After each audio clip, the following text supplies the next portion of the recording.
Всем здорово, всем привет.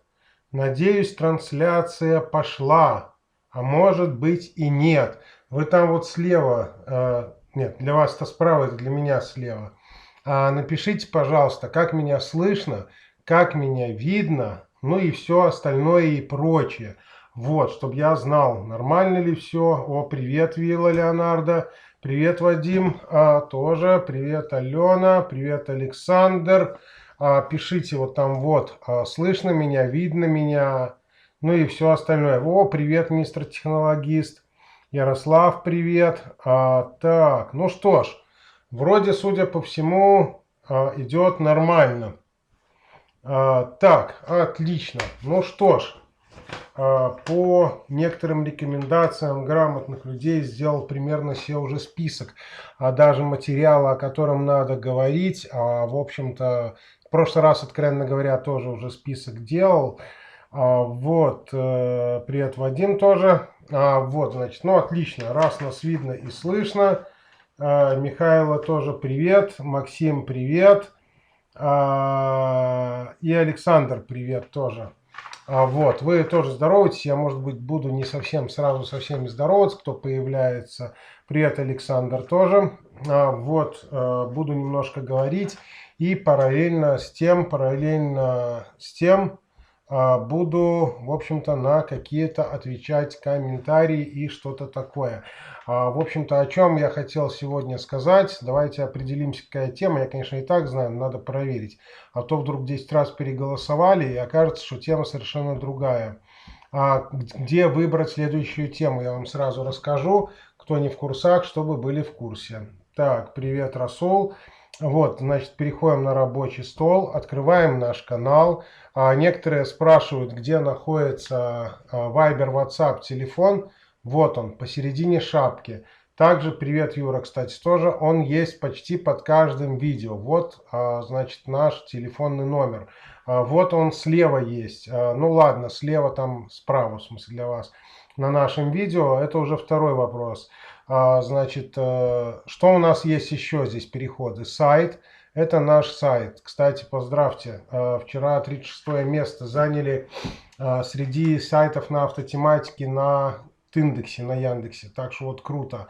Значит, вот здесь находится наш телеграм-канал. Обязательно все сюда заходим. Здесь, я думаю, будет много интересного.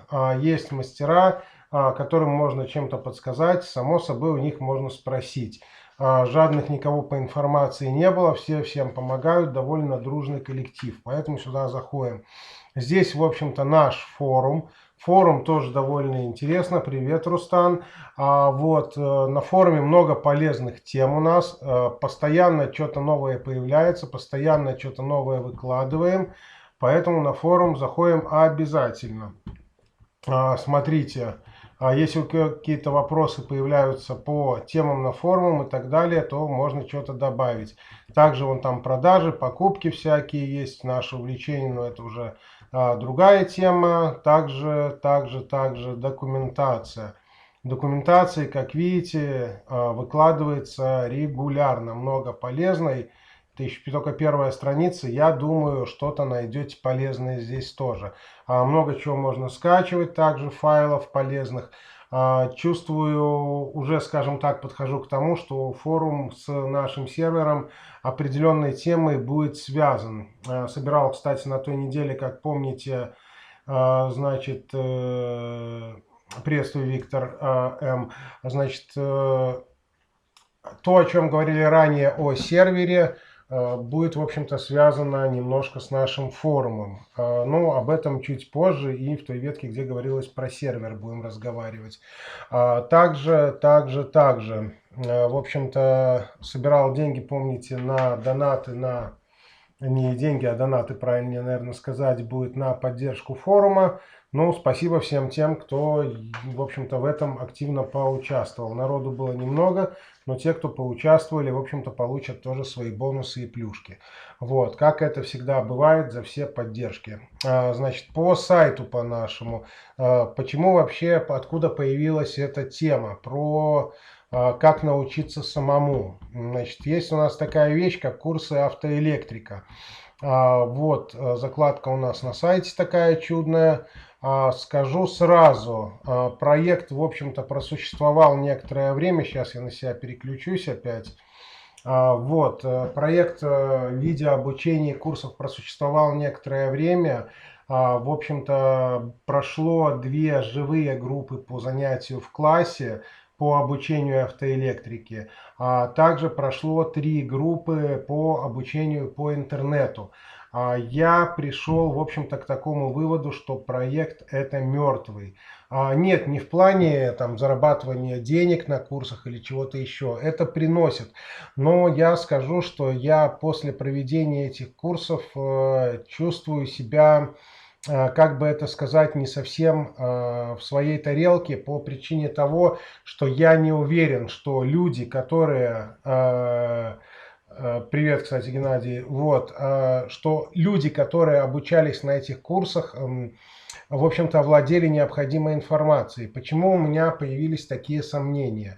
Во время проведения занятий все отлично понимают. Да, какая-то присутствует и практика, хоть и маломальская, и виртуальная, может быть, какая-то даже, если брать класс, реальная, но мы упираемся, приветствую, Владистер, вот. Упираемся в один немаловажный фактор. Все люди, которые приходят и начинают заниматься, ну, приходят или записываются, обладают различной, в общем-то, подготовкой, различным схватыванием информации.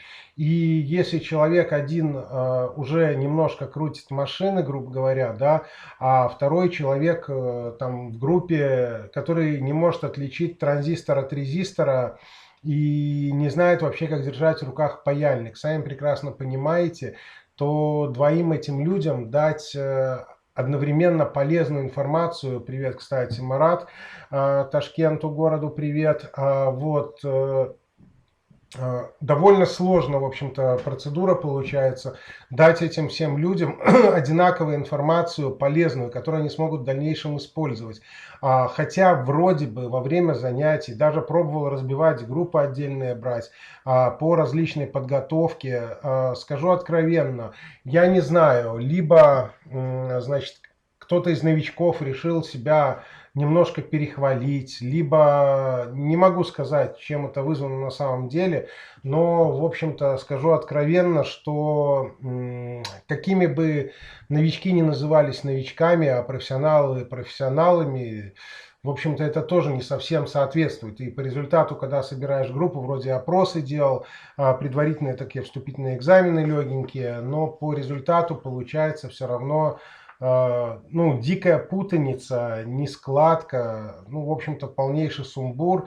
И когда человек, вроде бы грамотные люди, все, вот, команда была хорошо подготовленная, их начинаешь к чему-то готовить, а по результату получается, ну, совсем не бум-бум. Либо совершенно новички, явно, которые не знают, как в руках держать тестер, ты им начинаешь рассказывать, а кто-то из этой группы начинает, ну, довольно грамотные, в общем-то, приводить тематики, в общем-то, нюансы какие-то грамотные говорить.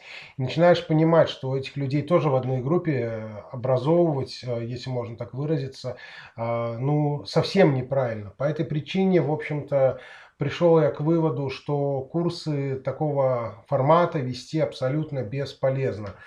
Сегодня, в общем-то, наш стрим не будет касаться этих курсов. Пока я поднял эту тему исключительно для того, чтобы, в общем-то, собрать немножко народ, пока соберется, проговорить, в общем-то, на эту тему. В принципе, эта тема уже скоро заканчивается, и мы немножко перейдем к плавному переходу на то, о чем, в общем-то, я собирался делать стрим. Вот, как я уже говорил ранее, это, в общем-то, преамбула, если можно так сказать, нашему чудному стриму, почему, откуда вообще появилась такая замечательная тема. Вот, развивая дальше эту картину, что я могу сказать? По курсам по подготовке.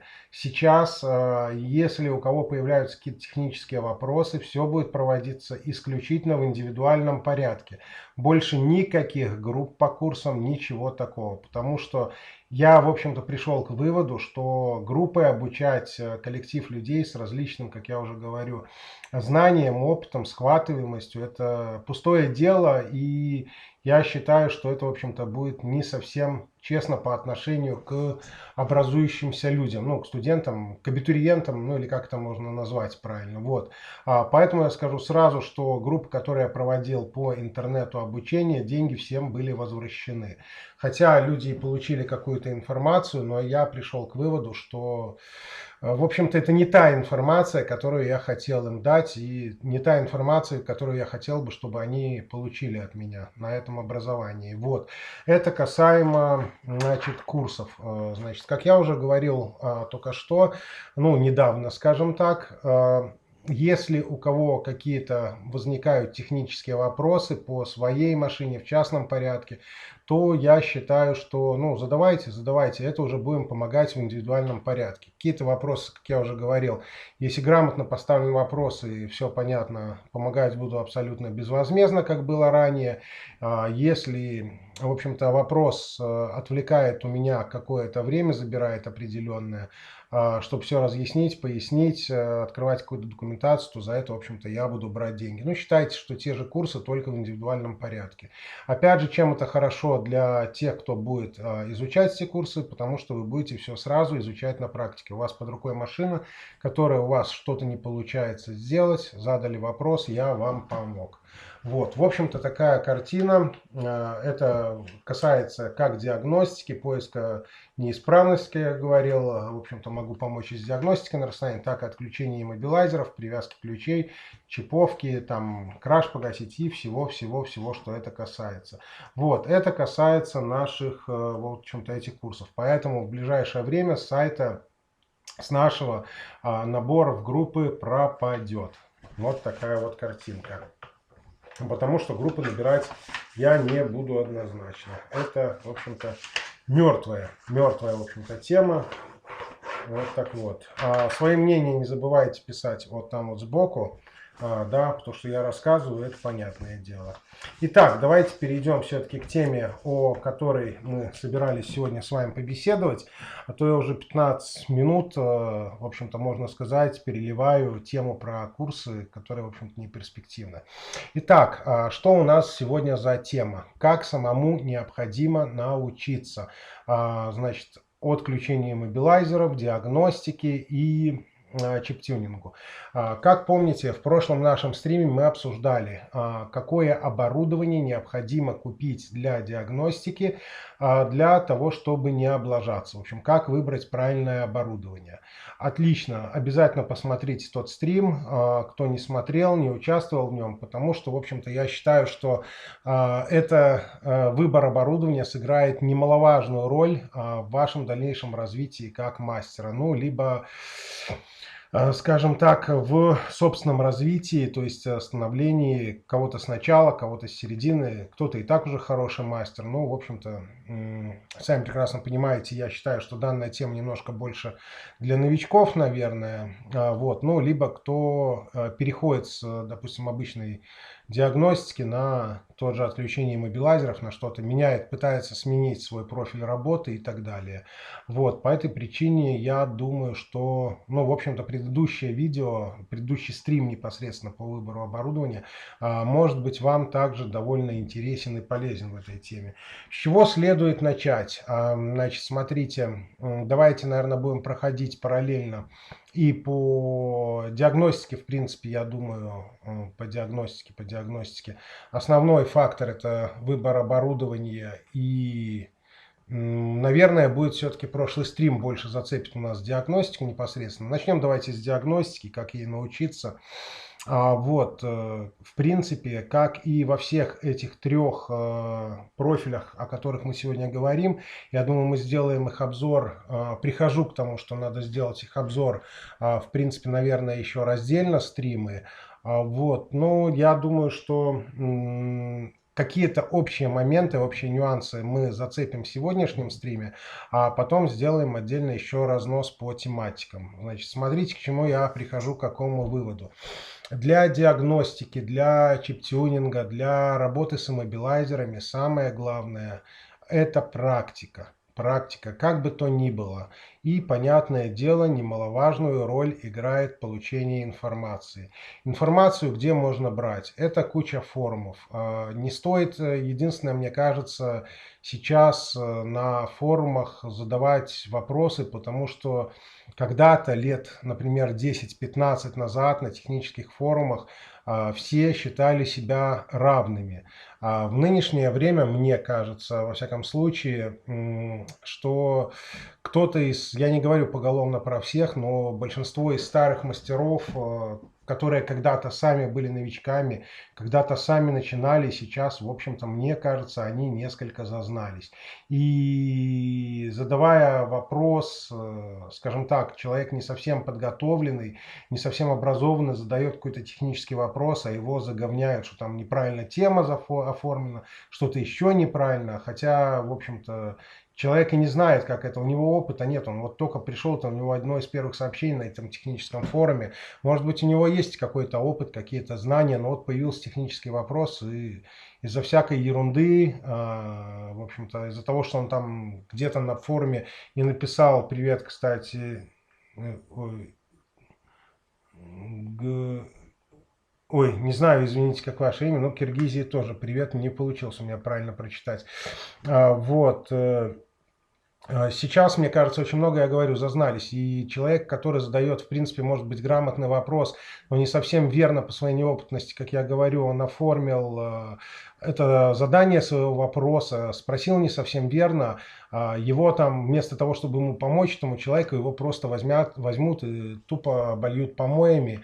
По этой причине, в общем-то, я считаю, что форумы в данном контексте, которым они представляют из себя сейчас, это не та информация, не то место, где стоит задавать вопросы, а то место, которое следует просто читать.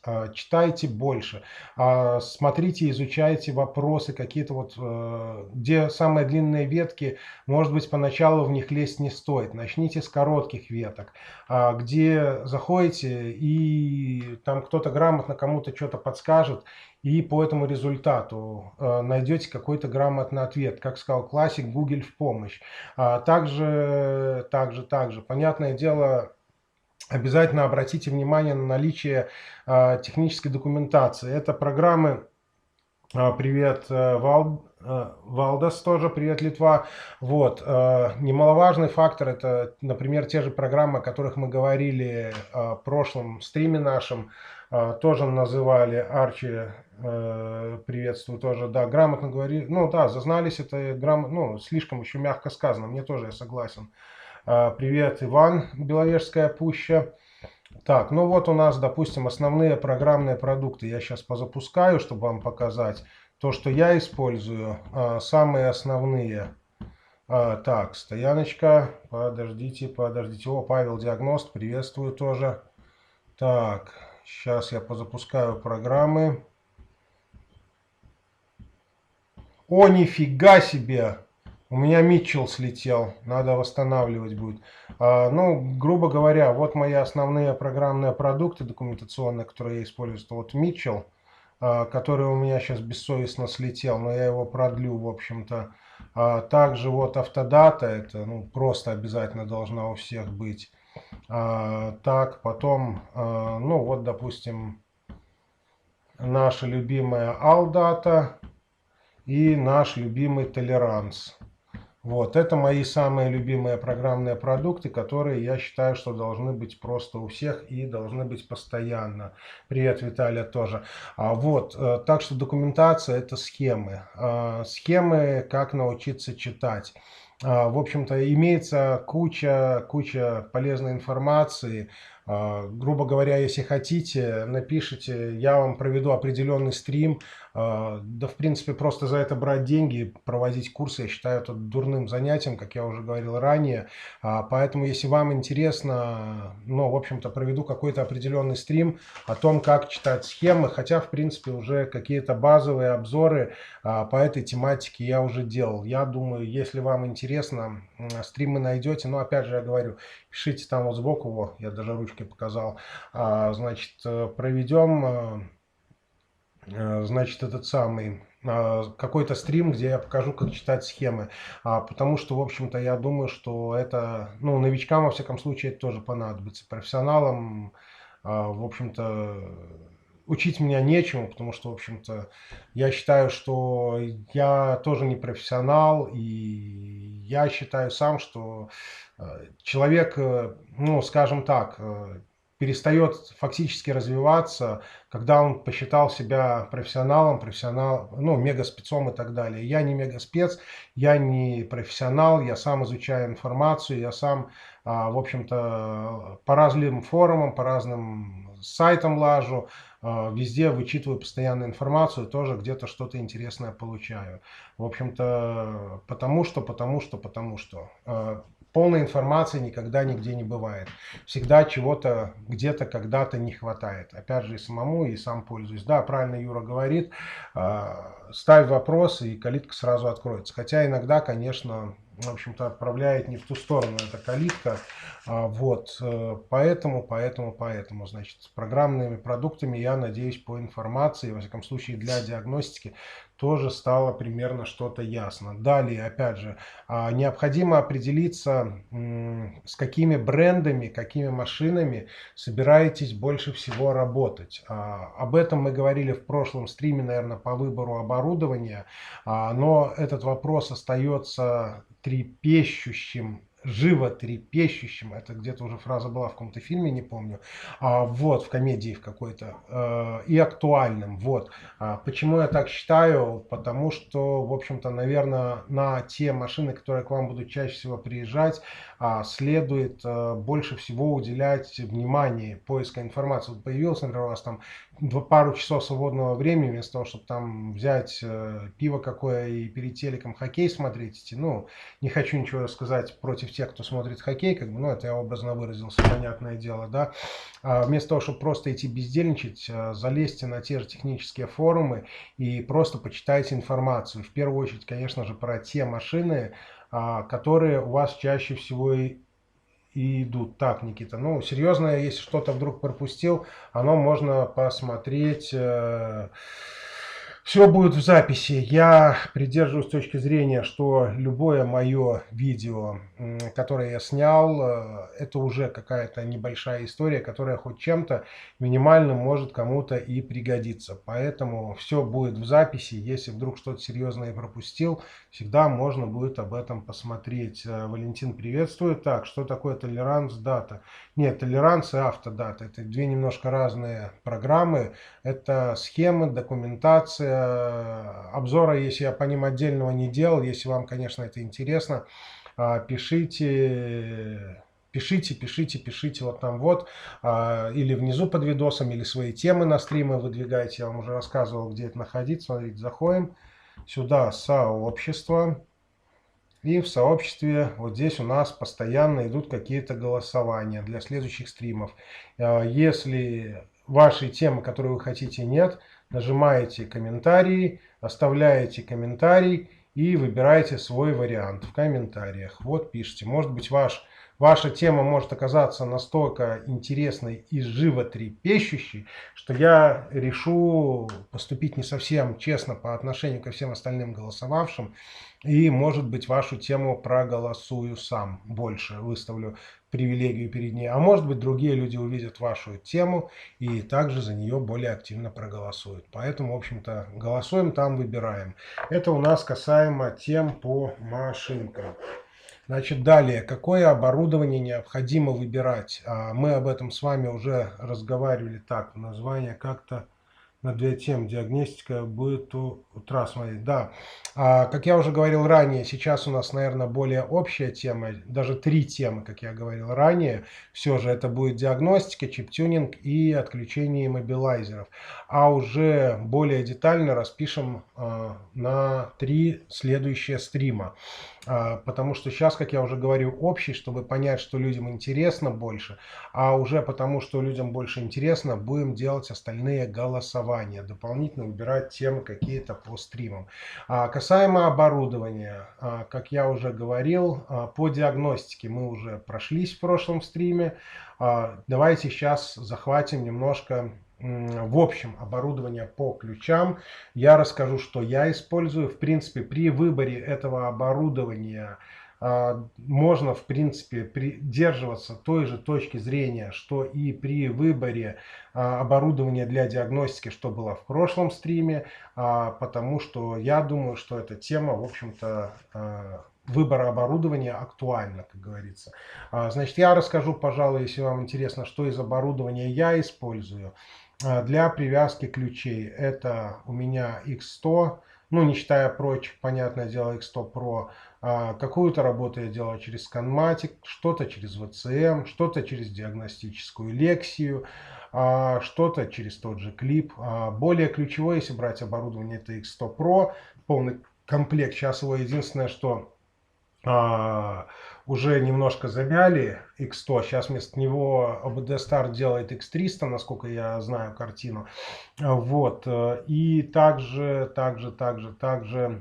значит, для привязки ключей у меня Tango, также у меня Z-Bull для привязки ключей, это классика, мне кажется. АК-90, понятное дело, тоже есть, куда же без него.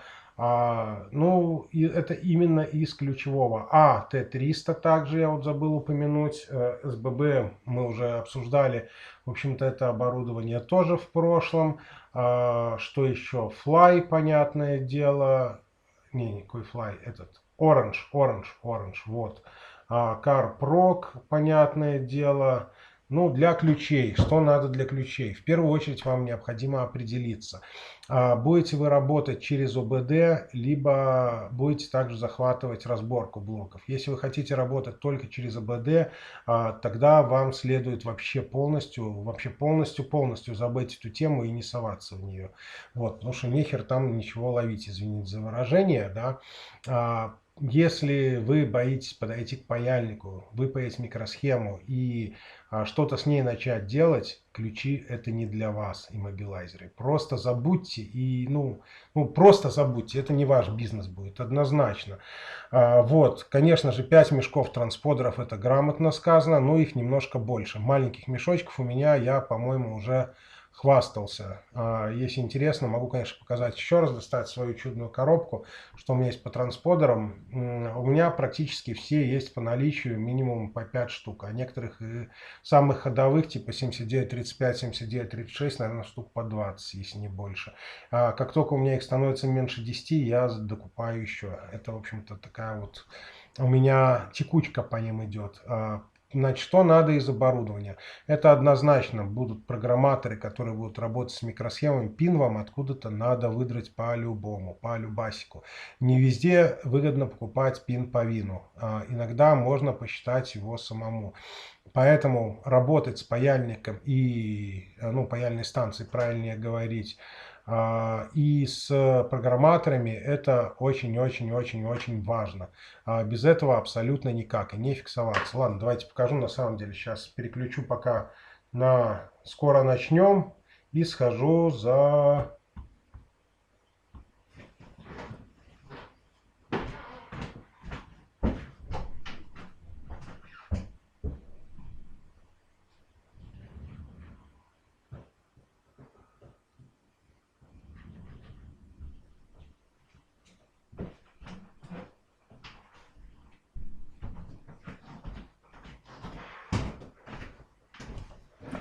Вот он, я снова вернулся. Переключаем на камеру. Всем снова привет. Значит, вот мой небольшой наборчик всяких трансподеров, да. Это вот все вот в таких вот маленьких мешочках. Вот таких вот маленьких мешочках все. Вот такие есть. Вот такие есть. Вот такие есть. Вот такие мешочки ходовые.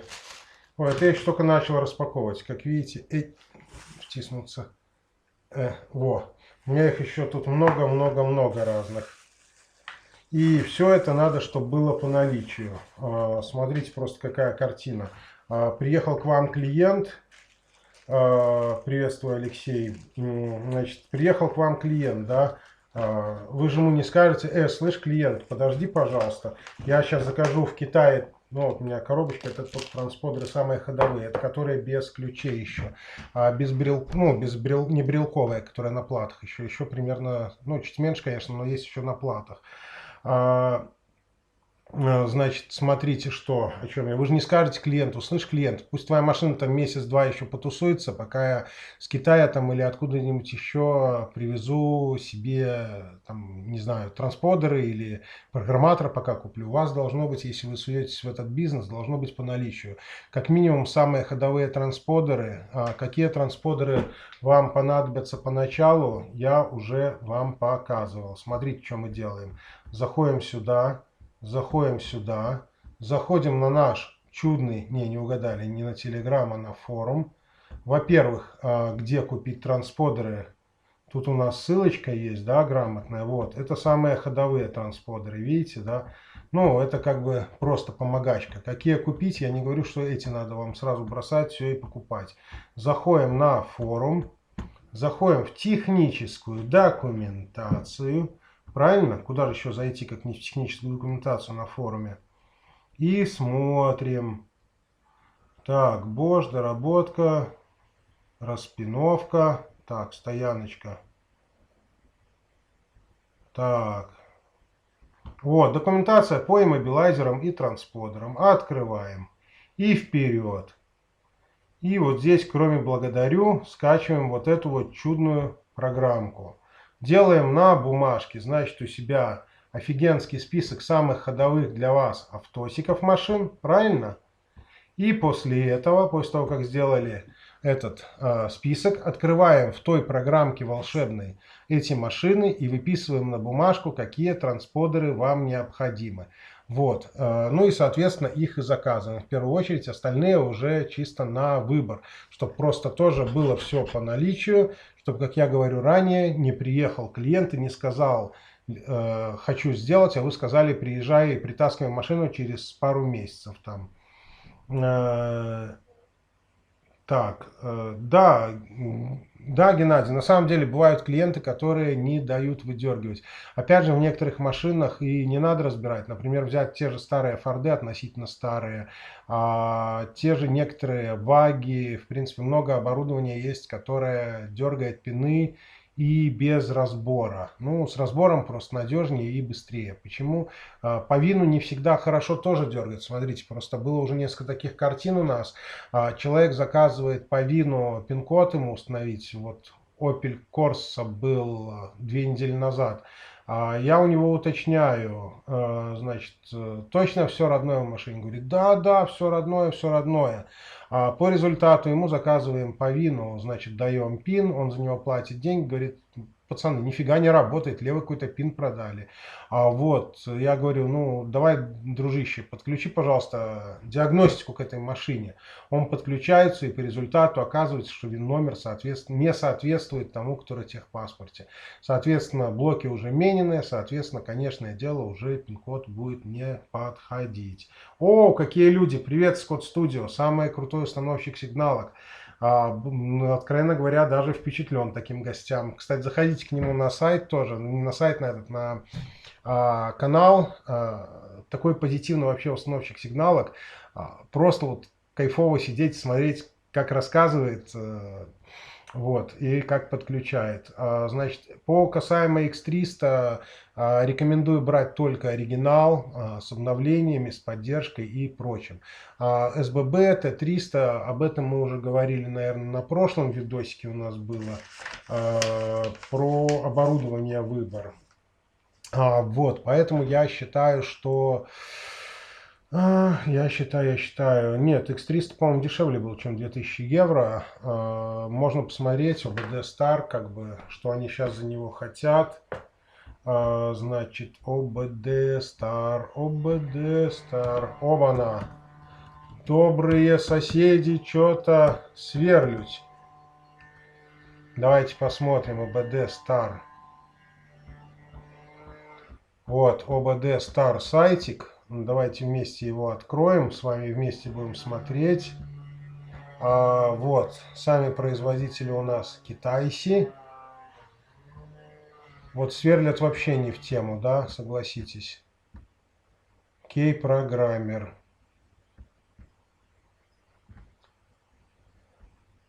Ну вот, мастер, допустим. Это который по всем машинкам. Ну вот, ДП+. Давайте посмотрим, что они за него хотят. А цену тут и не пишут. Ну, примерно, что за оборудование, я думаю, вы уже поняли. Наверное, на Алике надо будет где-то смотреть. Поэтому заползайте на Алика. Что за оборудование, я думаю, вы уже представляете. Так, при прописке чипа ID407935 Зафира А чип стал ID33. Ну да. Что могло произойти? Прописывали обком. Ничего страшного, просто выбрана та машина. 7935, 7936 это, грубо говоря, еще не подготовленный чип, а когда он прописывается, он уже может стать кем угодно. И ID40, и ID35, и, в общем-то, все, куда, в общем-то, куда кто что присобачивает, да. Сверлят у нас и в час ночи, это как бы норма. Ну, что поделать, дом такой. И основной контингент, скажу сразу, просто в этом доме все время квартиры выдавались глухонемым, поэтому, мне кажется, большинству просто фиолетово, что кто-то рядом сверлит, и вот так вот. Вот так вот, вот так. Значит. Перейдем, давайте, пожалуй, к следующему пункту. Про оборудование поговорили. Давайте, значит, перейдем к следующему пункту. Что вообще такое мобилайзеры? Мы с вами уже разговаривали немного ранее. У нас был видос, принцип работы мобилайзеров и так далее. Часто возникает вопрос у клиентов, что такое эмуляторы мобилайзера, какую функцию он выполняет. То есть эмуляторы мобилайзера, ну, с обычным отключением мобилайзеров я уже вам рассказывал немного. Про обычное отключение мобилайзеров просто в прошивке пишется о том, что его быть не должно. И по результату, в общем-то, приходим к выводу, что машина его перестает опрашивать. Иногда, когда машин поток идет небольшой, не так много, вносить корректировки в прошивку становится не совсем рентабельно, потому что найти дырку в прошивке и ее правильно откорректировать занимает длительное время. В общем-то, если с машиной-то еще не работали, может и месяц, и два придется проводиться. Для этой цели используем иногда эмуляторы иммобилайзеров. Какую функцию они выполняют? Они эмулируют сам иммобилайзер. Как найти принцип его работы? Находится он довольно просто. Берем, значит, или CAN-хакер, или CAN-фильтр какой-нибудь, ну, не фильтр, а анализатор, и с его помощью, а если более старая машина, однопроводный иммобилайзер, другие измерительные приборы, скажем так, смотрим в живом формате, какие данные машина отправляет иммобилайзеру, что от него получает. Различные краш-тесты делаем, включение-выключение зажигания, пропадание питания с одного из блоков, и по результату просто программируем сами иммобилайзер. Эмуляторы иммобилайзера, да, извините, так, что-то уже пишут, я даже не успеваю. Да, тельник, кстати, теплый, вообще конкретно, я что-то не подумал, морда лица вся красная, сижу еще в придачу возле батареи здесь рядом, можно сказать, в парной комнате, в парилке, да. Так, по ценам, пробую шнурком, вакуум, привязать щиток к машине не привязывается. В чем дело? Шкода Фабия, третий год. Третий год у вас машинка уже, скорее всего, на 90% на Кане. По результату ВАК ком старый ККЛ 409, он еще без кана, он только Колайн кабель, поэтому, мне кажется, у вас ничего и не получается. Вот, либо обзаведитесь более дорогим кабелем, который уже работает с кан-шиной. Вот, программатора программ и МАОВ. Я скажу откровенно, что в моем понимании большинство этих бесплатных программ, которые гуляют по интернету. Кстати, да, перед программами я вам покажу еще нашу разработочку одну. Так, сейчас я вам покажу. Кстати, просто по эмуляторам уже закончим тему, наверное, да. Так, сейчас открывается у меня. Не понял. Эх, я в прошлом видосе показывал, наверное, сейчас стер. Или все-таки есть где-то что-то. Фоточки. Фоточки, вы где? Не, нет уже фоточек. В прошлом нашем стриме я показывал уже наши разработки эмуляторов. Вот. И что касается этих эмуляторов, в общем-то, ну, это вот именно по этой технологии мы их делаем. Даже некоторые машины более новые, на которые, в принципе, там народ кричит, что нету решения, мы их можем сделать. Если у нас еще не было таких блоков, достаточно живого комплекта, мозги, иммобилайзер и ключ в идеале. Ну, если нет ключа, в принципе, это уже второй вопрос. И можно по основанию, имея это оборудование, несколько комплектов, понятное дело, потому что разные комплекты могут работать немного по-разному, можем делать уже эмуляторы. Да, вот типа Джулии делаем свои варианты, делаем свои эмуляторы. Также дружим с Джулией, в общем-то, можем и ими спекулировать по адекватным ценам сравнительно, и можем продавать свои. Наши по некоторым функциям переплевывают Джулию. Джулия еще нормально с Маздами не работает, нормально с Судзуками не работает, и с Фордами тоже нормально не работает, и с Тойотами, да, дофига, в общем, чем она еще нормально не работает. А наши эмуляторы, в общем-то, порвали уже эти машинки.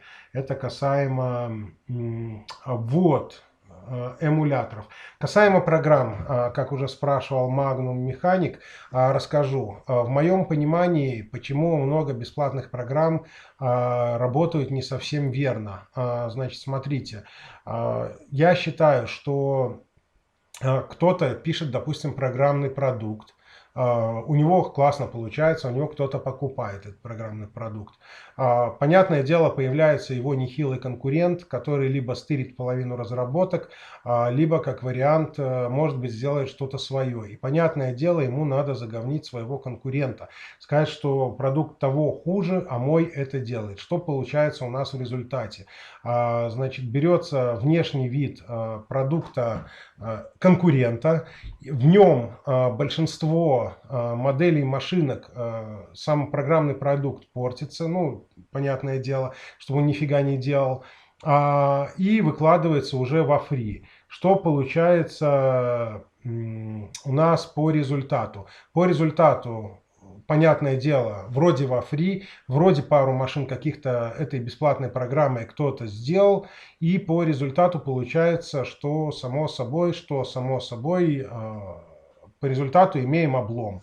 Вот, много машин и не работает. Некоторые портятся, делаются неправильно. Вот возьмите, к примеру, бесплатный этот отключатель эмулятора, этого иммобилайзера, и машинку ровера типа 400-200. Что потом получается с этим ровером? Пробовали уже делать, да? Или возьмите Renault Sirius 32 с бесплатной программой. Что по результату? Тоже смотрели, да? И Chrysler, наверное, уже смотрели, как реагируют. Машинки даже, которые заводятся и едут так, что лучше бы они не ехали, откровенно говоря. В общем-то, вот такая вот картинка. Так, ты их запускаешь. Да, иногда запускаю. Мне интересно сравнить бесплатный программный продукт, что делает, и с тем, что либо сделано вручную, либо сделано платным продуктом. Я регулярно сравниваю. И, ну да, на самом деле я говорю, я запускаю не часто, но иногда запускаю, потому что мне интересно самому увидеть, как портит дамп бесплатная программа. И несколько видосов было, где я уже это выкладывал. Бесплатными, единственное, что я скажу, бесплатными программами на продажу я ничего не делаю. Если стоит машинка какая-то здесь у меня, и над ней можно поэкспериментировать, побаловаться, да, я могу даже бесплатной программой не только посмотреть на результат, но и поставить на машину. Но клиент сделанной бесплатной программой не получает просто в принципе. Собственно, вот такая вот картина. Значит, это про программы. Вы там спрашиваете, не забывайте, да, задавайте вопросы. Это мы прошлись по программам и по эмуляторам. Значит, касаемо вообще отключения иммобилайзера. Как этому можно научиться? Значит, так, по разработкам, по некоторым нашим я уже тоже вам порассказывал, да. Значит, разработкам, как я уже говорил ранее, делаем некоторые эмуляторы. Сами наши разработки есть, не считая того, что сейчас, вот, насколько вы в курсе, катался по Европе немножко и подружился с некоторыми конкурентами. Поэтому цены на эмуляторы конкурентов несколько в цене у нас сейчас снизились. Вот, стали дешевле, чем были ранее. Также дешевле стали некоторые пересчеты по пинам от некоторых производителей, пинов по винам. Вот. Ну и, в общем-то, некоторые услуги тоже ушли вниз по цене на розницу. Вот такая вот картина. Для опыта, понятное дело, тоже. Значит, что я хотел сказать? Значит, в первую очередь, для того, чтобы научиться работе все-таки с иммобилайзерами, щип-тюнингом и с диагностикой. В первую очередь, конечно же, вам следует, как я уже говорил, обратить внимание на информацию. Вам надо как можно больше полезной информации.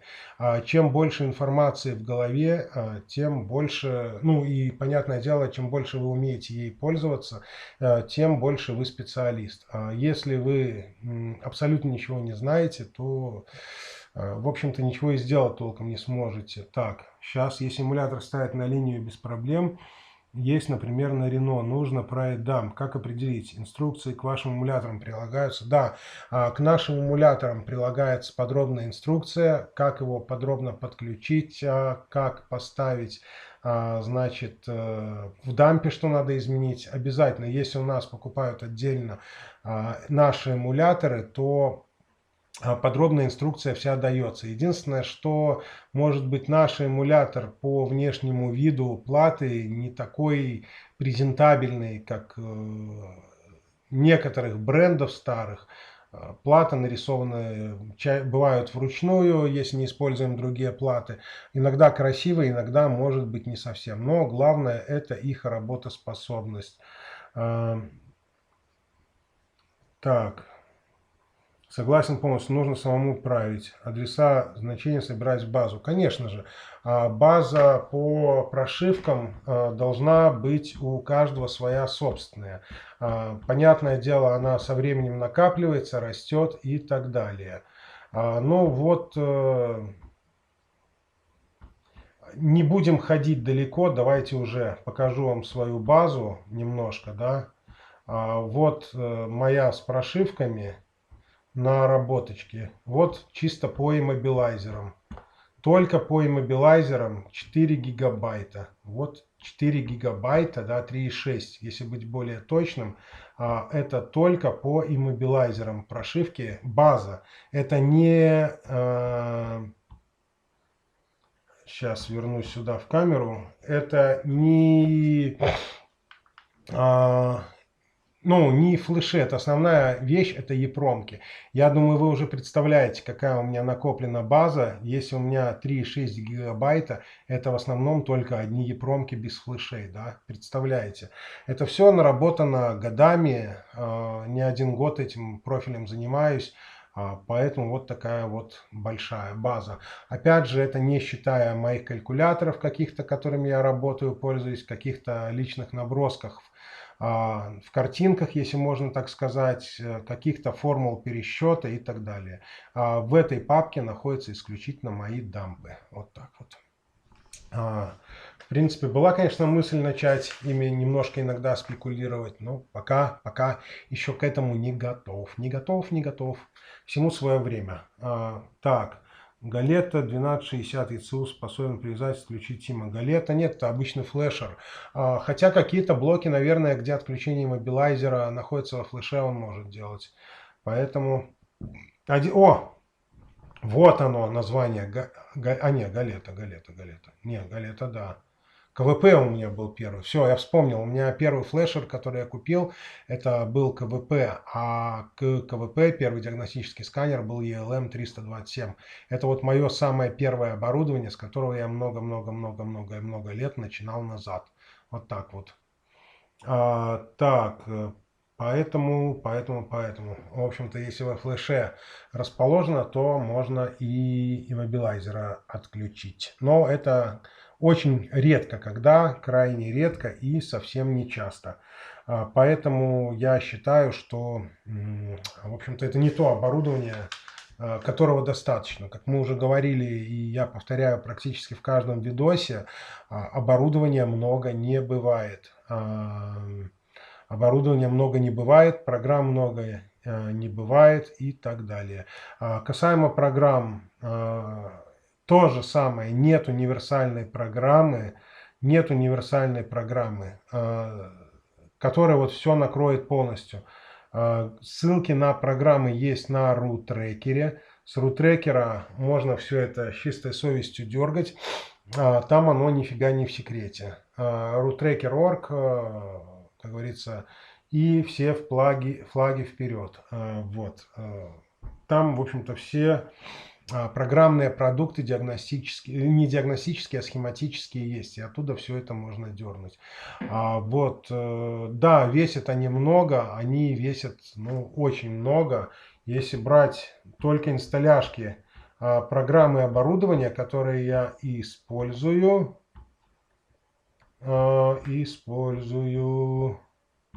Так, давайте-ка я переключусь сюда. Ну вот, инсталляшки, если брать... Вот мои инсталляшки, 170 гигов, это только инсталляции занимают. Это не считая VMware образов, которые у меня стоят, каждой твари по VMware. Вот такая вот картина. Это еще не все, это далеко не все. Также у меня еще имеется дополнительный винчестер, на котором стоят еще программы, также документации и так далее.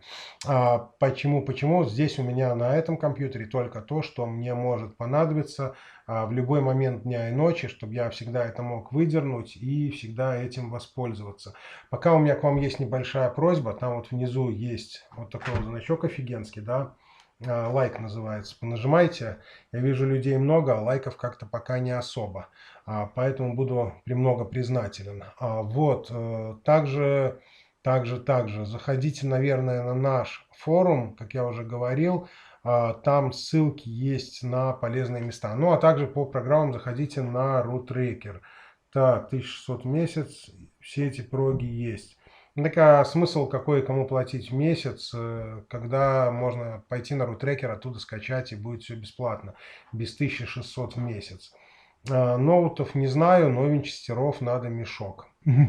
Наверное, так. У меня в этом ноутбуке только стоит 2 винчестера и плюс один съемный. Пятерочка съемная, которую я с собой тягаю. И тут стоят, фиг его знает, где-то в общей сумме на пару териков точно есть. Вот, автопоиск. Не знаю такого программного продукта, сайта тоже не знаю, поэтому, наверное, просто не порекомендую и не подскажу. Давайте, наверное, все-таки вернемся к нашей теме. Так, смотрите, значит, о чем я хотел сказать. В общем-то, как понимаете, основное, что надо для того, чтобы научиться, это практика и годы.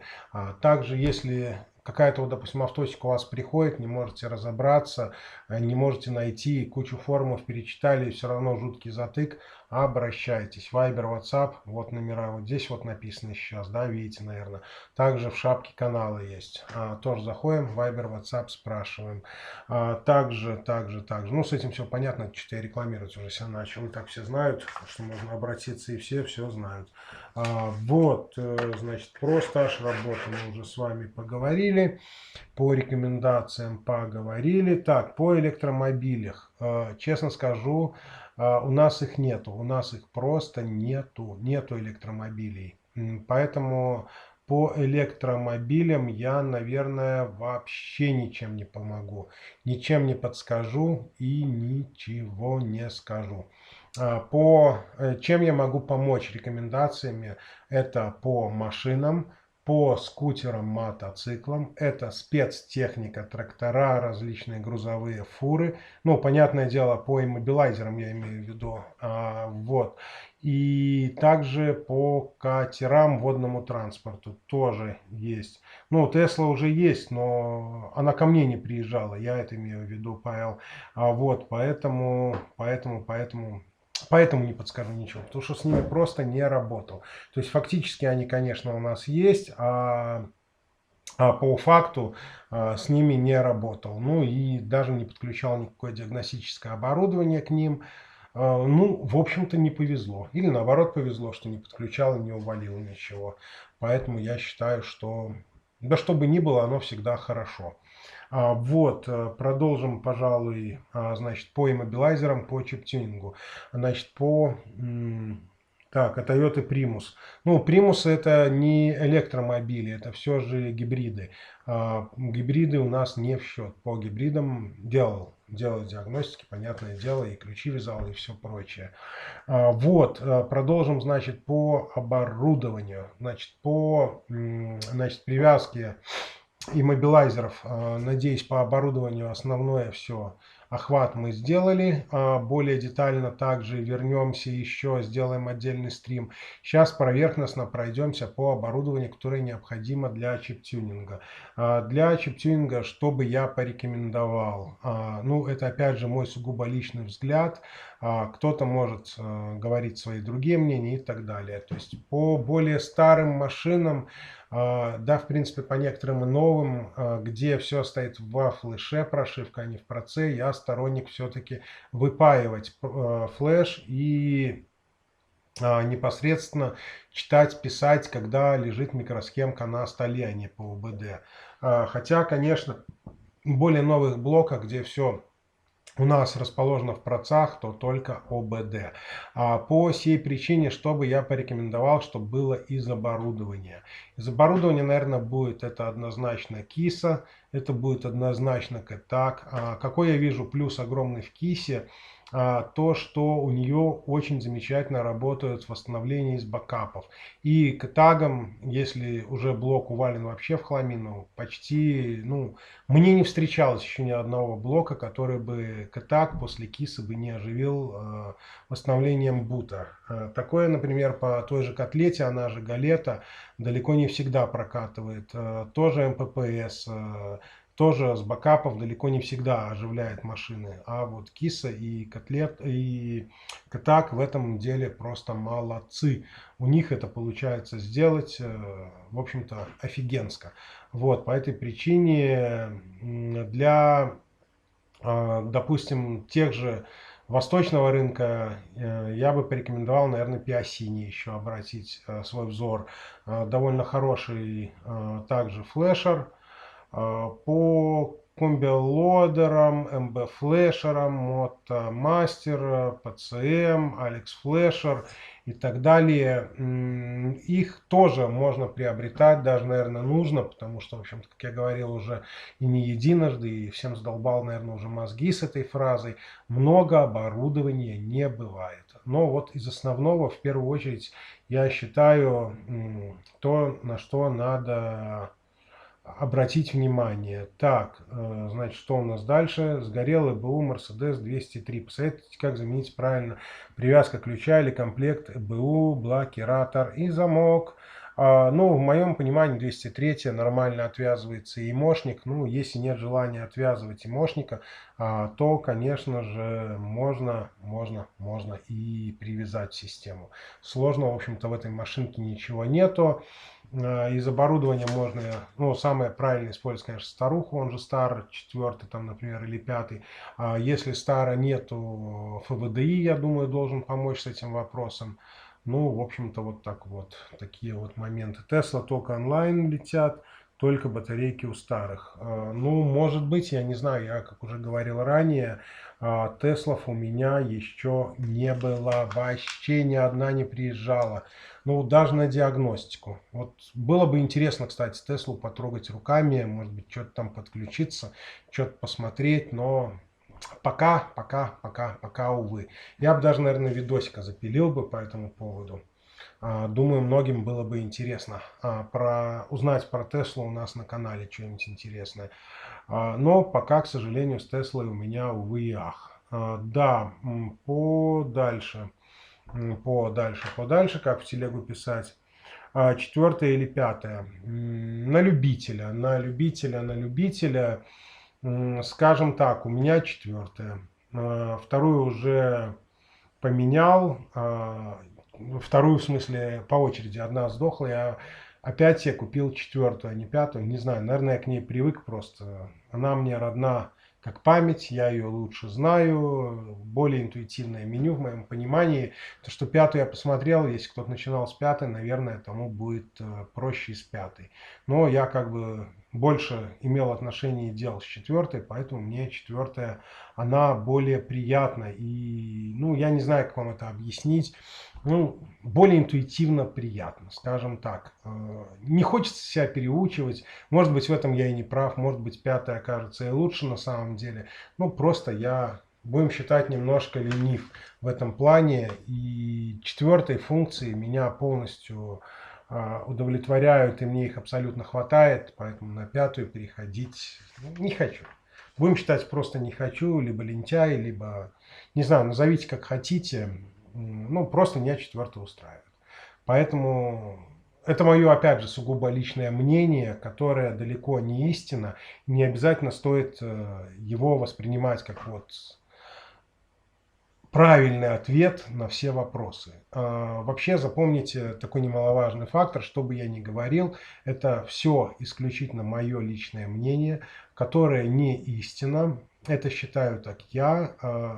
Мне оно нравится. Если кто-то в чем-то меня переубедит, я готов принять более верное, более правильное решение, если ваше решение или, допустим, ваша информация какая-то окажется более правильнее, чем та, которой я владею. Я буду только рад признать свою в чем-то неправоту. Вот, в общем-то, такая вот картина у нас получается. Так, мультидиаг Pro как хорош. Ну, неплох, как хорош-то. В принципе, неплохо, как и любой, как я говорю, сканер, как любой диагностический прибор, как любой флешер, как любое вообще оборудование, оно не бывает плохим. Оно хоть где-то, в чем-то, да, нормально может и выстрелить. То есть, вплоть до того, как я говорил ранее, вот у меня муть, допустим, по Mitsubishi, старая вообще, древняя, первая старая, она у меня лежит, комовская еще. Знаете, зачем она лежит? Потому что когда-нибудь приедет такая машина, которую ни один новый сканер не возьмет. И хоть опрыгайся вокруг этой машины. А вот муть возьмет, сделает. Вот у меня была недавно такая Мицубаська, как недавно, ну, год, наверное, 1,5 назад, если быть более откровенным. Там куча диагностов ездила к этому человеку. Никто не мог реально найти проблему. Я приехал, старый, мути первый, подрубился. Она на ура прочитала эту машинку, показала все данные, куда что лезть, куда что делать. И уже более легким, скажем, путем нашли истину. Потому что, в общем-то, как я уже говорил ранее, лишнего оборудования не бывает. Кажется, по-большему. Есть у меня и ВАЗ-5054 по вагам, есть у меня и Вася этот новый, официальный, кстати. Вот. Есть у меня также еще некоторое количество. А старый добрый синий провод, который сегодня там, не помню уже кто ранее называл, КЛ этот 409, у меня тоже есть. И его выкидывать и избавляться от него я не собираюсь. И ELM 327 у меня тоже есть. И тоже избавляться от него у меня планов абсолютно никаких нет. А вот, собственно говоря, поэтому оборудования лишнего, я вам еще раз повторюсь, никогда не было, нет и не будет. А вы вот там вот сбоку уже можете начинать задавать вопросы. В принципе, по большему тему сегодняшнюю мы общую, мне кажется, уже немного охватили. Вот, значит, как я уже говорил ранее, сделаем отдельный стрим по чип-тюнингу, значит, как ему научиться правильно. Сделаем отдельный стрим по иммобилайзерам, по привязке, по отвязке, как этому самому научиться. По диагностике, ну, я думаю, сделаем стрим по чтению, значит, схем, по общей диагностике. У нас, в принципе, и так куча целых стримов идет, целых видео, по которым можно, я думаю, будет со временем научиться диагностике. То есть мы уже изучали принцип работы иммобилайзера, изучали, как проверить блок управления двигателя, изучали какие-то тоже начальные моменты. Я думаю, да, я, в принципе, даже уверен, что мы будем продолжать развивать эти стримы. Если вам, конечно, это все интересно, об этом тоже вот там вот внизу потом напишите, интересно вам или нет. И, собственно, вот такая вот картина. Да, кстати, не забывайте, слет в Минске, да легко, как нефиг делать. Я буду на самом деле это очень рад. Идея, кстати, офигенная. Вот, поэтому, да. Т-300 однозначно стоит покупать. Это нужный сканер, в общем, прошивальщик, в смысле, кеймейкер, вот, если можно так сказать. У меня он тоже есть. Вот, со всеми переходниками, совсем. Так, Сергей. Вот, не забываем, заходим все сюда. В ближайшее время будет выложено очередное голосование. Надеюсь, сегодня его сделаю. Но может быть и чуть позже. Стояночка, я ж вам не переключил сюда. Во, блин. Вот сюда надо переключить, показать. Вот сюда нажимаем, заходим на наш, значит, канал. Нажимаем кнопочку сообщества. И вот здесь вот появится очередное голосование в ближайшее время. Так что ждите, и оно прибудет. Вот так. Так, расскажи, в каких случаях нужно физически отключать иммобилайзер? Это реально очень хороший вопрос. Я считаю, что физически отключать иммобилайзер нужно, значит, в каких ситуациях однозначно. То есть, если мы делаем, значит, свап какой-то, собирается машинка, у которой просто нет фактически иммобилайзера, значит, тогда однозначно надо восстанавливать, не восстанавливать, отключать иммобилайзер, тогда он однозначно нафиг не нужен в этой машине. Если машина собирается вообще с нуля, то есть, ну, берется, допустим, голова, проводка своя, делается мозги свои, то иммобилайзер, я считаю, тоже в этой машине, в общем-то, нафиг не упал по-большему. Убрать и забыть. Также, если у нас... Значит, если машинка какая-то старая, вот, например, возьмем болезнь старых реношек, там, реганов этих, лагун старых, там, где проводка уже отжила свою жизнь. Новую проводку, если перетягивать, это будет стоить примерно столько же, сколько стоит сама машина. Восстанавливать там по кусочку, по сантиметру этого провода, я считаю, это тоже дико. Основная масса владельцев этой машины — это либо пенсионеры, уже пожилые люди, либо те люди, у которых реально денег немного. И вот каждый раз брать с них деньги за восстановление этой проводки, за перевязку ключей. Он поехал там, у него на месяц поездил, а опять все чертям собачьим отвалилось. И опять он приезжает и опять тратит деньги. Я считаю, в таких случаях это просто подло. Как некоторые мастера там вертят носами своими, и говорят, как ты нас лишаешь бизнеса, мы так перевязывали в эту машину ключи постоянно, а ты взял и отключил. Я считаю, это подлое отношение к людям, просто подлое. Думайте про меня как хотите, думайте, что хотите. Я считаю, что наживаться на этом дедушке-пенсионере или студенте, или этом рабочем с завода, который на эту машину последние свои деньги тратит, да, это в моем понимании вот это подло, а не решать бизнеса. Разрабатывайте все новые технологии, изучайте, что, машин много новых. Пожалуйста, привязывайте к ним ключи, в чем проблема, в чем дело. Вот. А наживаться на этих пенсионерах или небогатых людях, в моем понимании, это вот это подло и вот это некрасиво, в моем понимании так. Проще уже в этой старой машине отрубить иммобилайзер, и пускай человек катается, едет с Богом дальше. Вот что я считаю. Значит, извините, немножко проявил свои эмоции. Вот. Вот такая вот картинка, значит. Это, в этих машинах я считаю, что стоит однозначно отключать мобилайзеры.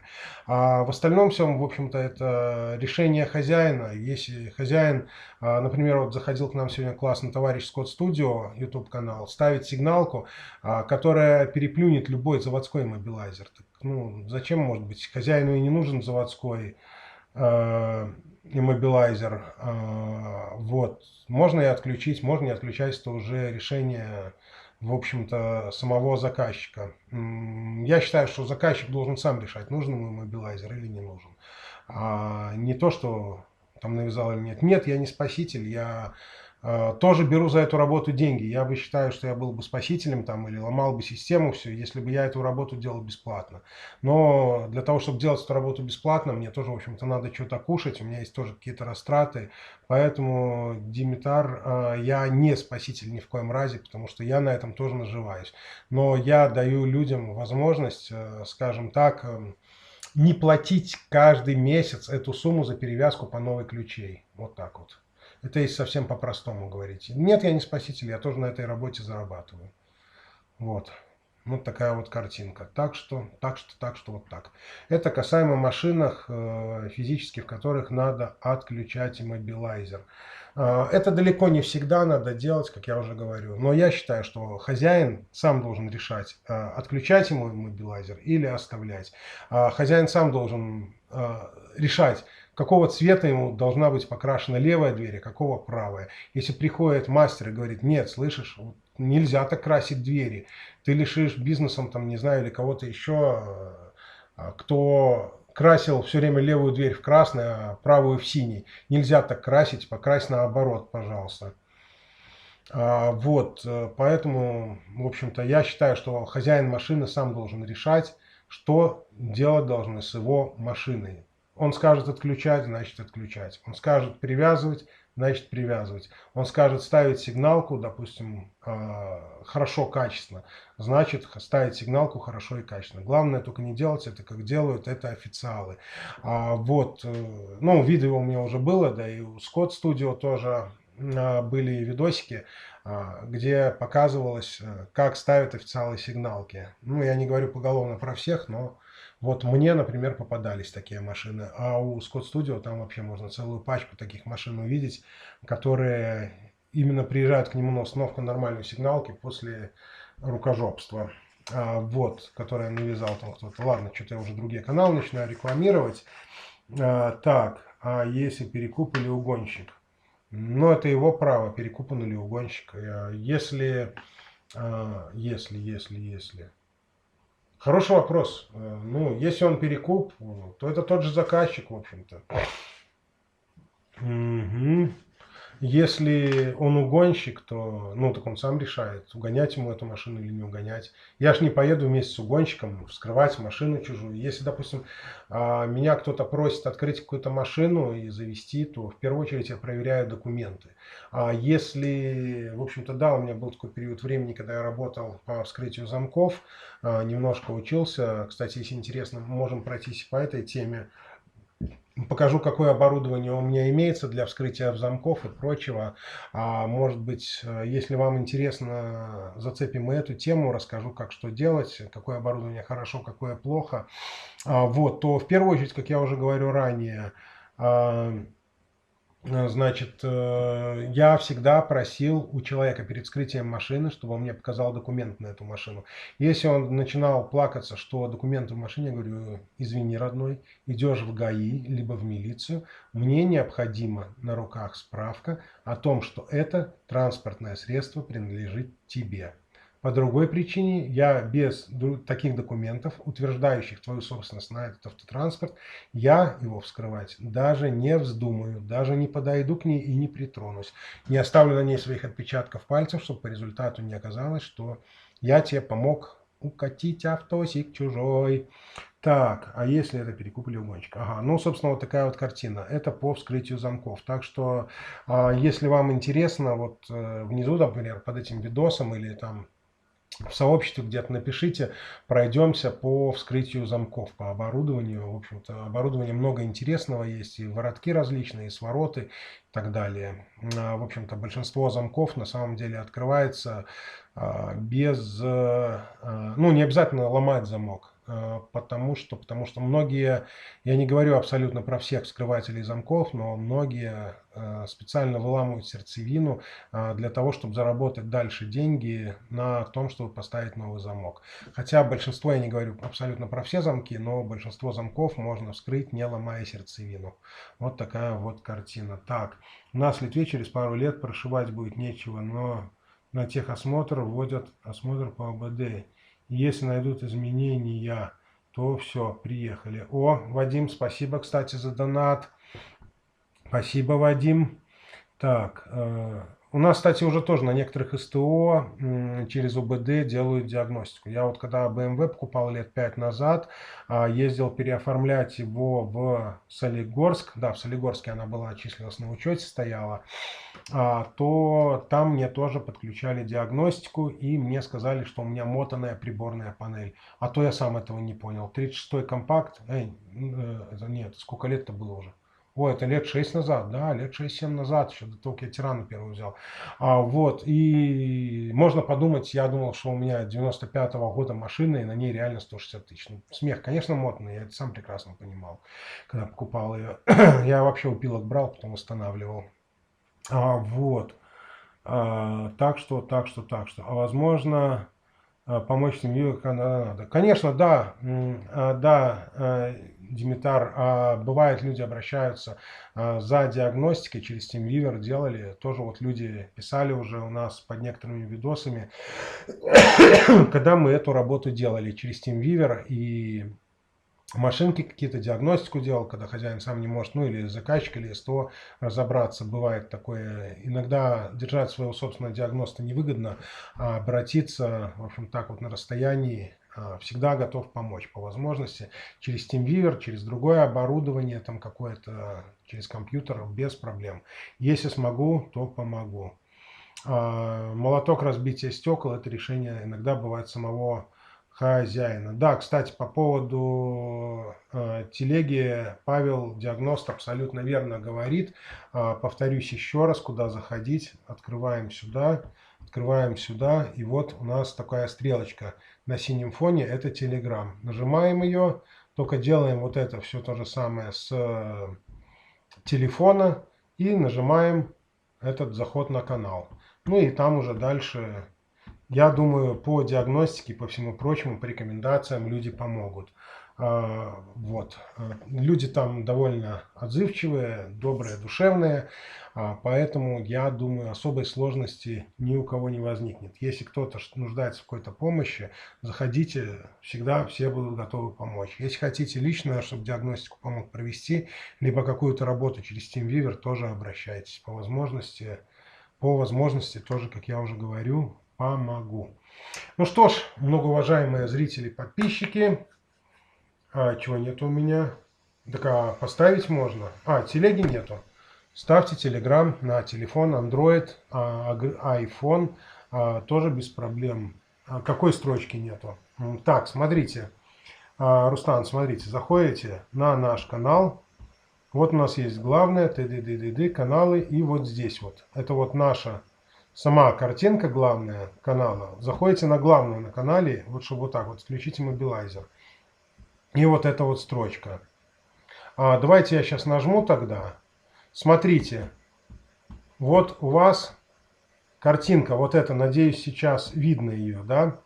T.me ИММО ОФФ. Вот эту через косую. Просто наберите вот эту строчку в телефоне.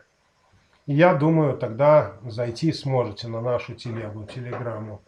Вот эту вот строчку. Я сейчас уберу мышку под нее чуть ниже, чтобы она мне не мешала. И сниму с нее краску синюю. Вот. Видите, что здесь нарисовано? Просто вводите вот эту строчку и заходите на телеграмму. Я думаю, вас тогда пустит без проблем. Вот так вот. И на форум, я надеюсь, тоже поняли, как зайти. Ну ладно, давайте покажу еще, как на форум тогда зайти. Если... Да, кстати, в описании внизу под видео тоже есть ссылки. Давайте сейчас посмотрим, где они там находятся. Вот, заходим. Ну вот у нас сейчас идет, да, сейчас в эфире. Открываем этот видосик. Он у нас сейчас идет. Ай, сейчас тормозить, наверное, будет безбожно. Вот, отпускаем ниже. Вот видите, ссылки на проверенных покупателей, наш сайт, ВК, группа там нефиг делать, канал, вот, канал на Телеграме и наш форум. Это, я думаю, у вас уже все есть. Так что в этом, я думаю, у вас особой сложности не возникнет найти. Так, стоять, мой канал. Сейчас уберу, а то оно тормозить и лагать будет по-страшному.